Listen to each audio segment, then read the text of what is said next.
ચમત્કાર શંકર ભગવાનનો જેવો મધ બેઠું છે. મધની નવ બનાવે છે. અમે અહીંયા કુંડ છે, મારો એ કુંડ છે. આવું નવું મંદિર મસ્ત બનાવ્યું છે. હજી બનવાનું ચાલુ છે, બની રહે. કુંડ તમને બતાવી દઉં કે કેવો છે કુંડ બનેલો. જો હમણાં પથ્થરનું કામ ચાલુ છે.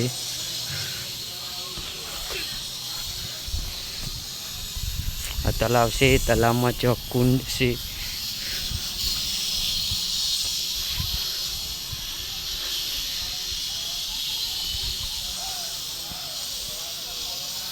જોઈ લો, આખું કુંડ છે. પાણી આવ કરે છે. ત્યાં તો ઘટતું નથી, પાણી વધતું નહીં, એટલું જ આવ કરે છે. આ કુંડ છે મોટો.